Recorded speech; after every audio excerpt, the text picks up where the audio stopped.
I was 19 years old and still living at home. My dog Cooper, a pit bull, always slept with me. He would never wake up at night, let alone bark or whine. This was one of the reasons I was so unnerved when I woke up around 3 a.m. one night.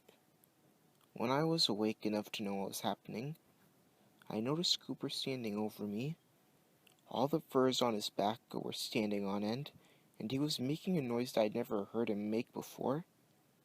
It sounded like a mixture between a growl and a cry. I was more worried about him than I was about what had frightened him. That is, until I noticed what he was looking at. Cooper was staring straight at the window right next to my bed. He had such anger and fear in his eyes. I didn't even know such emotion could be displayed by a dog's eyes. As soon as I looked at the window, Cooper turned around and sprinted out of my room. I sat completely still for a minute before I gained the courage to look out the window again. I slowly turned my head towards the window. The dread began to gather, but I knew I had to.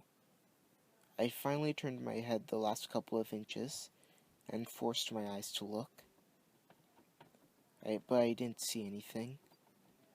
But I definitely heard something. I sat completely still in my bed, suppressing the childish urge to cover my face in blankets and hope whatever was out there went away. But curiosity held me in my place.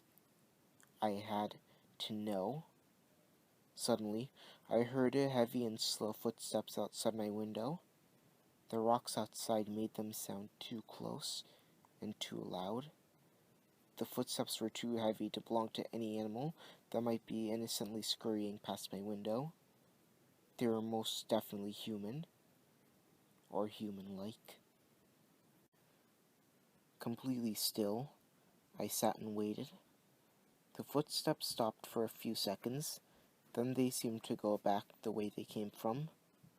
That just happened to be towards the back door of my house. A sound outside my room in the hall drew my attention away from the window. It sounded like Cooper running down the hall. Before I could react, the back door opened and closed. Someone had let Cooper out.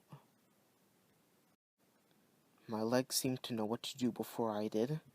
I was in the hall and at the back door in seconds. I just stood there, with my hand hovering over the doorknob, for what seemed like minutes. Paralyzing fear was preventing me from actually turning the knob, but I knew Cooper was out there, and I needed to save him from whatever was there. With that thought, I turned the knob and threw the door open. I don't know what I was expecting, but complete and utter silence was not it. The countryside is usually much more lively at night, with the crickets and all. I took one hesitant step outside the doorway. That was when I heard it. It was the same noise Cooper had made earlier. I felt a hand on my shoulder and whipped around. It was my father, wondering what on earth I was doing, and telling me to get inside. I tried to frantically explain that Cooper was out there with someone who had walked past my window. My father looked at me like I was insane. Apparently, Cooper was sleeping on his bed. He had been there all night.